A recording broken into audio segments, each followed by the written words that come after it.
For 20 years, no one saw him. No one heard from him. To the world, he didn't exist. But behind the locked door of a quiet Connecticut home, a man was living in the shadows. Starved. Isolated. Forgotten. This isn't just a story about abuse, it's about a system that looked away, and a secret that stayed buried for 2 decades. This is the haunting case of Kimberly Sullivan and the man she held captive. Waterbury, Connecticut. A quiet city with just over 100,000 residents. The kind of place where everyone knows their neighbors, and life tends to move at a slower, simpler pace. But on the morning of February 3rd, 2024, something happened in Waterbury that would leave the entire community, and eventually the country, completely stunned. It began with a 911 call. The voice on the line was shaking. Unsteady. The caller didn't give a name. They didn't say where they were calling from. All they said was this: "There's a man, locked in a basement. Been there for years. Fairview Avenue. The greenhouse. You need to go. Now." And then, the line went dead. Police don't always act on anonymous tips like that. But something about this one stood out.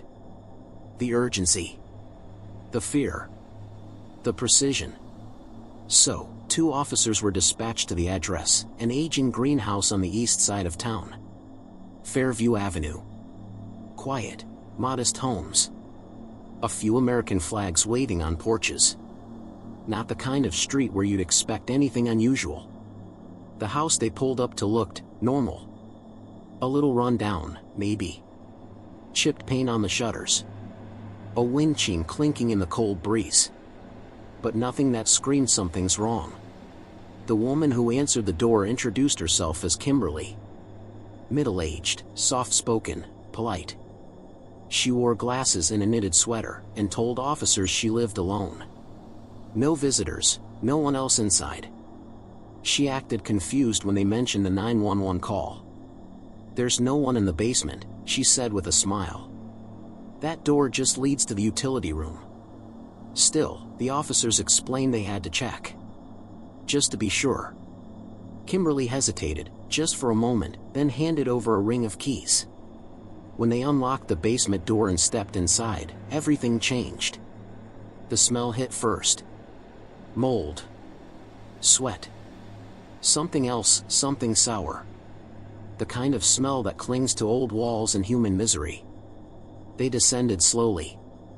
Their flashlights cut through the darkness. And then, they saw him. A man. Curled up on a stained mattress in the corner. His hair was long and matted, tangled in thick clumps. His beard was overgrown. He was so thin his bones looked like they might break through his skin. His eyes were wide and terrified, blinking rapidly in the light. He didn't speak. He barely moved. But he was alive. Paramedics were called immediately. As he was carried out of the house, neighbors gathered outside, stunned. No one had ever seen this man before. No one even knew anyone else lived there. That man's name was Michael. And what police would learn next turned a mysterious rescue into a national story. Because Michael hadn't stepped foot outside that basement in over 20 years. Doctors at Waterbury Hospital confirmed it. Severe malnourishment. Muscle atrophy. Nearly all his teeth were decayed. His social and emotional responses were delayed, almost childlike. It took days before Michael was able to speak. And when he did, he said something that would break the heart of every person who heard it. "I didn't think anyone remembered me." Investigators immediately began working backwards. Who was Michael? How did he end up there? Why didn't anyone report him missing? The woman living in the house, Kimberly, told detectives she had no idea who the man was. Claimed he must have broken in. That she hadn't gone down into the basement in years. But something about her story didn't sit right. The basement door was locked, from the outside. There was no sign of forced entry. No broken locks or windows. No signs of anyone trying to sneak in, or out. And then, detectives made a chilling discovery upstairs. In the bedroom closet, inside a dusty plastic storage bin, they found a small stack of photo albums. Most were family pictures. Kids' birthdays. Holiday dinners. Trips to the lake. And there, tucked into one of the photo sleeves, was an image of a young boy. Big smile. Candlelit cake. A woman standing beside him with her hand on his shoulder. The back of the photo read, Michael's 10th birthday, July 2003. The woman in the photo? Kimberly. Turns out, she wasn't a stranger after all. She was Michael's stepmother. And Michael wasn't some random man who broke into her home. He was her stepson. With that one photo, her entire story collapsed. But this only led to more questions. Why was there no missing persons report? What happened to Michael's father? Why did no one come looking? Investigators dug into the family's history, and what they found was deeply unsettling. Michael had once been a quiet, withdrawn child, according to neighbors who remembered him from decades ago. Some recalled seeing bruises on him. Others said he never played with the neighborhood kids. He wasn't allowed to go to school dances. He wasn't on sports teams. He was isolated. And then, one day, he vanished. But there were no flyers. No police bulletins. No news segments asking for help. Because no one ever reported him missing. The system had completely failed him. Detectives scoured school records, medical files, anything that could place Michael in the public system after 2004. There was nothing. It was as if he'd been erased. Someone had made him disappear, without ever leaving town. And that someone, investigators were beginning to suspect, might have been the woman smiling so pleasantly at the front door just days before. But the question remained. Why? Why would a woman imprison a child for 2 decades? Why would she keep up the lie for so long? And what really went on inside that house for all those years? As Kimberly Sullivan's story began to unravel, what emerged was a deeply disturbing portrait of isolation, manipulation, and secrets that went far beyond what anyone imagined. And behind it all, a motive more twisted than anyone was prepared to believe. But the biggest shock was still to come. As Michael slowly regained his strength at Waterbury Hospital, investigators worked around the clock. They needed answers. And fast. Because the more they dug, the clearer it became, this wasn't just one woman going off the rails. This was something deeper. More deliberate. And it had gone unnoticed for 20 years. Michael was in bad shape. His speech was slow. His memory, fragmented. But pieces were starting to come back. He remembered being pulled out of school. He remembered the locks on the basement door. He remembered that first night, when he was told he wasn't allowed upstairs anymore. She said I was bad, he whispered to one detective. She said I made her sick. Michael was around 10 when it started. The year after his father, Douglas Sullivan, married Kimberly. At first, things were normal. As normal as they could be. But then his father got sick. Diagnosed with stage 4 lymphoma in late 2004. He died just months later. That's when everything changed. With Douglas gone, Kimberly had total control. There were no grandparents in the picture. No siblings. No custody battles. Just one quiet woman with a house, and a child no one seemed to care about. Neighbors assumed Michael had gone to live with relatives. Some said they thought he'd moved out of state. Others just forgot. Out of sight, out of mind. Inside the home, Kimberly kept things disturbingly controlled. Investigators found multiple locks installed on the basement door, some newer than others. There was evidence of reinforced insulation and soundproofing. A baby monitor wired through the walls. She had gone to great lengths to keep him hidden. And she had succeeded. Detectives were able to trace old purchase receipts for meal supplements, adult diapers, even hand restraints, ordered online, shipped discreetly, billed under aliases. Kimberly had built her own prison. and she'd done it under everyone's noses. But the question remained. Why? What would drive someone to imprison a child, then lie about it for 20 years? Michael, slowly, began to share more. He said Kimberly was deeply controlling. She had rules for everything. Where he sat. When he spoke. What he ate. She didn't like when I looked at her, he said. She said I had a creepy face. Michael wasn't allowed to talk during meals. If he broke a rule, she would withhold food. If he cried, she'd lock the basement light from upstairs. Weeks would go by without sunlight. She told him the outside world was dangerous. That no one cared. That if he ran, no one would come looking. She said they'd think I was crazy. Michael believed her. For years, he believed her. And that was the most terrifying part. This wasn't chains or cages. This was psychological imprisonment. A slow, methodical breaking of the human spirit. Kimberly wasn't just keeping Michael hidden. She was erasing him. Detectives interviewed neighbors, former teachers, old acquaintances. The same story repeated over and over. Michael had simply disappeared. No red flags were raised. No one called CPS. No one followed up. School records showed he had been officially withdrawn for homeschooling. A box ticked on a form, filed quietly in 2005. That was all it took. One unchecked document, and a child vanished. But investigators were closing in now. Kimberly was brought in for formal questioning. At first, she stayed calm. Flat effect. Cold. Emotionless. She claimed Michael had mental health issues. That he was violent. That he chose to stay downstairs. That line didn't last long.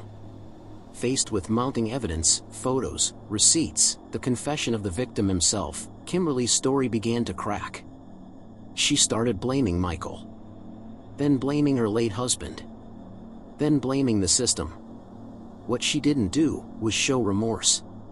Detectives described her demeanor as robotic. At times, she even seemed annoyed. Like this was all some inconvenience. Eventually, she stopped talking altogether.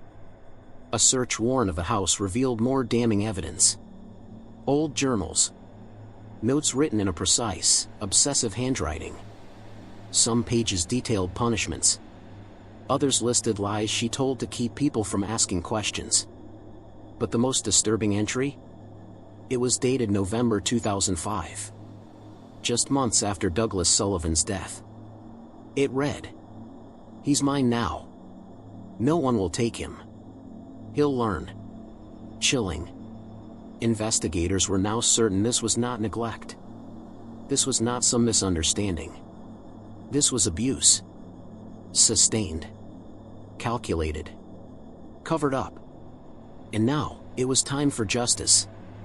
On February 20th, 2024, 17 days after Michael's rescue, Kimberly Sullivan was arrested and charged with multiple felony counts, including unlawful imprisonment, aggravated assault, intentional injury to a dependent adult, and child abuse resulting in long-term psychological harm.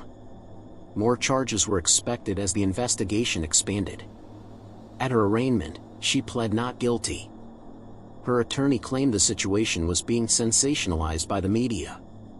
That Kimberly had done her best with a difficult child.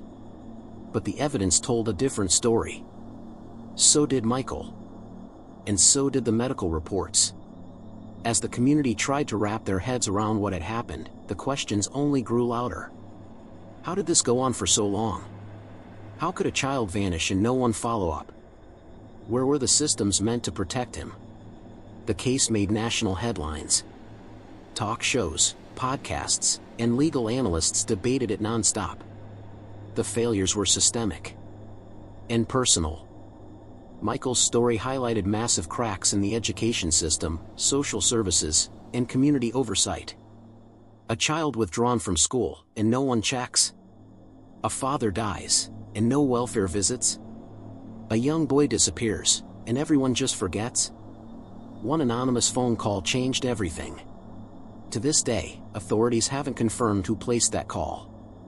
Some suspect it was a relative. Others believe it may have been a delivery worker, a neighbor, or even someone who heard something, and finally decided to speak. Whoever it was, they saved a life. Michael, now 31, remains under protective care. Slowly rebuilding. Slowly learning how to exist in a world he was kept from for over 2 decades. He's receiving trauma therapy, physical rehabilitation, and has been moved to a secured facility that specializes in long-term psychological recovery. His case has sparked policy reviews across multiple states, particularly around homeschooling regulations, welfare checks, and the way abuse cases are handled when one guardian dies. But the scars may never fully fade. Because this wasn't just a crime. This was erasure. And for 20 years, one man lived in silence, convinced the world had forgotten him. It didn't. It just took far too long to listen. The courtroom was silent. On May 6, 2024, Kimberly Sullivan walked into Waterbury Superior Court wearing a beige prison jumpsuit. Her hands cuffed. Her expression unchanged. The woman at the center of a case now being called one of the most disturbing child abuse stories in modern American history showed no emotion. She didn't glance at the crowd. Didn't look at the press. And she didn't look at Michael. Seated quietly with victim advocates, he watched from a distance. Thinner than most men his age. Shoulders slightly hunched. But he was there. And that alone was a miracle. Prosecutors laid out the timeline piece by piece. The marriage to Douglas Sullivan. His untimely death. The sudden withdrawal of Michael from school. The forged documents. The isolation. The manipulation. The abuse. And finally, the complete erasure of a child's existence from public record. One by one, experts testified. A trauma specialist from Yale who explained the devastating psychological impact of prolonged solitary confinement. A pediatrician who reviewed Michael's x-rays and said he had the skeletal density of an elderly man. A neighbor who recalled hearing muffled cries over a decade ago, but chalked it up to a television. And then, Michael took the stand. The courtroom held its breath. He spoke softly. Deliberately. His words sometimes shaky. But his story was clear. "I didn't know what day it was," he said. "I didn't know if I was alive in the real world or just forgotten." He described the hunger. The fear. The moments he begged to go outside. The nights he screamed into the dark, hoping someone, anyone, would hear him. "I stopped thinking of myself as a person." Kimberly didn't flinch. At one point during testimony, she looked down. At her hands. At the floor. But not at him. Her defense tried to argue diminished capacity. They claimed Kimberly suffered from undiagnosed mental illness. That her actions weren't malicious, but distorted acts of protection. But the evidence showed otherwise. Calculated purchases. Handwritten journals tracking punishments. Soundproofing insulation ordered online under a fake name. And worst of all, a daily log recovered from the basement that recorded feeding times, often with gaps lasting 2 or 3 days. This was not delusion. This was control. On June 12, 2024, the jury returned its verdict. Guilty. On all counts. Kimberly Sullivan was sentenced to 65 years in prison without the possibility of parole. When asked if she had anything to say before sentencing, she declined. No apology. No explanation. Just silence. But for Michael, this was the beginning of something new. The journey ahead won't be easy. He'll never get those years back. He missed childhood. High school. First jobs. First love. All the moments that define a life. But now, he gets a future. And slowly, he's learning what that means. In the months following the trial, Connecticut lawmakers introduced a bill nicknamed Michael's Law. It mandates stricter oversight of homeschooling withdrawals. requires welfare checks when guardianship changes due to the death of a parent, and introduces penalties for failing to report suspected prolonged isolation of minors. The bill passed unanimously. Nationally, other states are reviewing similar policies. The case has forced schools, welfare offices, and neighbors to ask hard questions. How many others have fallen through the cracks? How do you track a child who's disappeared in plain sight? And most haunting of all, what if no one had called? The identity of the anonymous tipster remains unknown. But one thing is certain. They didn't just report a crime. They saved a man's life. Michael continues to recover in a private facility. He's learning to readjust to the outside world, to form new memories, to make choices again. His favorite thing? Windows, he said in a recent interview. I like watching trees move when it's windy. For a man who spent over 2 decades in darkness, even the smallest things now feel like miracles. The story of Michael Sullivan is not just about the horror of one woman's actions. It's a story about the silence that let it happen. The neighbors who didn't ask. The systems that didn't check. The teachers who never followed up. But it's also about survival, resilience, and the power of one voice, anonymous, unseen, that shattered 20 years of silence. This wasn't just a headline. It was a wake-up call. And for Michael, it was the day the basement door finally opened. Michael Sullivan's story is a chilling reminder of what can happen when no one asks questions, of what's hidden behind closed doors. But one call, just one voice, was enough to break the silence. If you suspect something, say something. You might just save a life. If you're drawn to real stories like this, stories that expose the darkest corners of human nature, subscribe for more true crime cases every day. Thanks for watching. Stay safe and stay aware.